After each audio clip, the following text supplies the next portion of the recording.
This is long, and I apologize for that. I've never had to tell this story with enough detail to actually explain it all the way. But it is true, and it happened when I was about 6 years old. In a quiet room, if you press your ear against the pillow, you can hear your own heartbeat. As a kid, the muffled rhythmic beats sounded like soft footsteps on a carpeted floor. So as a kid, almost every night, just as I was about to drift off to sleep, I would hear these footsteps and be ripped back to consciousness, terrified. For my entire childhood, I lived with my mother in a fairly nice neighborhood that was in a transitional phase. People of lower economic means were gradually moving in. My mother and I were two of these people. We lived in the kind of house you see being transported in two pieces on the interstate. But my mom took good care of it. There were a lot of woods surrounding the neighborhood that I would play in and explore during the day, but at night, as things often do to a kid, they took on a more sinister feel. This, coupled with the fact that, due to the nature of our house, there was a fairly large crawl space underneath, filled my mind with imaginary monsters and inescapable scenarios which would consume my thoughts when I awoke by the footsteps. I told my mom about the footsteps, and she said that I was just imagining things. I persisted enough that she blasted my ear with water from a turkey baster once just to placate me, since I thought that would help. Of course it didn't. Despite all of the creepiness and footsteps, the only weird thing that ever happened was that, every now and then, I would wake up on the bottom bunk, despite having gone to sleep on the top. But this wasn't really weird, since I'd sometimes get up to piss or get something to drink and could remember going back to sleep on the bottom bunk. I'm an only child, so it didn't matter. This would happen once or twice a week. But waking up on the bottom bunk wasn't too terrifying. But one night, I didn't wake up on the bottom bunk. I had heard the footsteps, but was too far gone to be woken up by them.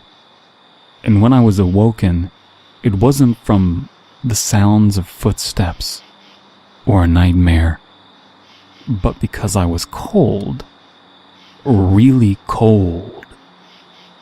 When I opened my eyes, I saw the stars. I was in the woods. I sat up immediately and tried to figure out what was going on. I thought I was dreaming, but it didn't seem right, though neither did me being in the woods. There was a deflated pool float right in front of me, one of those ones shaped like a shark. This only added to the surreal feeling, but after a while, it seemed like I just wasn't going to wake up, because I wasn't asleep. I stood up to orient myself, but I didn't recognize these woods.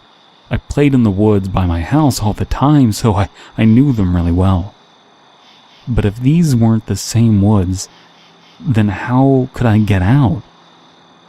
I took a step and I felt a shooting pain in my foot, which knocked me back to where I had just been laying. I had stepped on a thorn. By the night of the moon, I could see they were everywhere. I looked at my other foot, but it was fine. As a matter of fact, so was the rest of me. I didn't have another scratch on me, and I wasn't even that dirty. I cried a little bit, and then stood back up. I didn't know which way to go, so I just picked a direction. I resisted the urge to call out, since I wasn't sure I wanted to be found by who or what might be out there. I walked for what seemed like hours. I tried to walk in a straight line and tried to course correct when I had taken detours, but I was a kid and I was afraid. There weren't any howls or screams, and only once did I hear any noise that scared me. It sounded like a baby crying, but I think now that it was just a cat, but I panicked.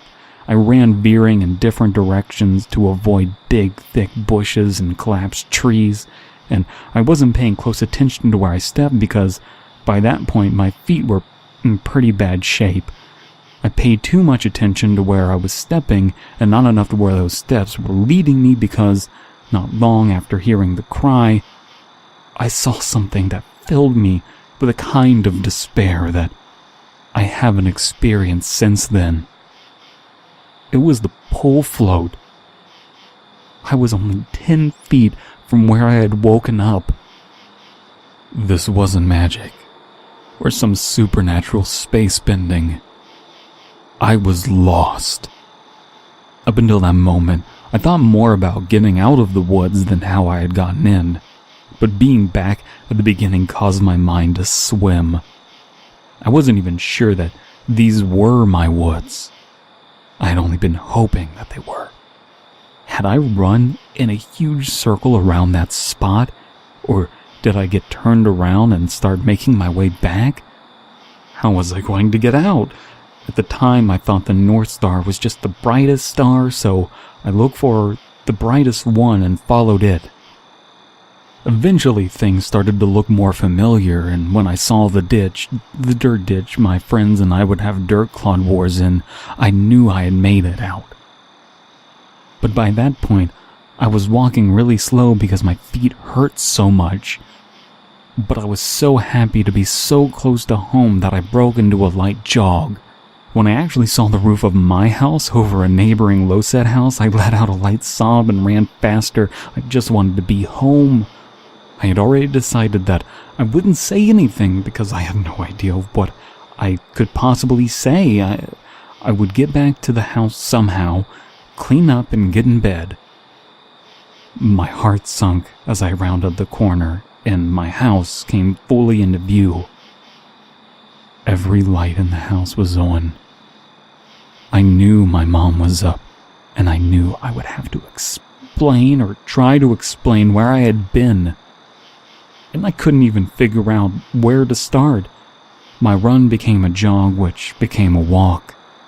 I saw her silhouette through the blinds, and although I was worried about how to explain things to her, that didn't matter to me at that point. I walked up a couple of steps to the porch and put my hand on the doorknob and turned. Right before I pushed it open, two arms wrapped around me and pulled me back.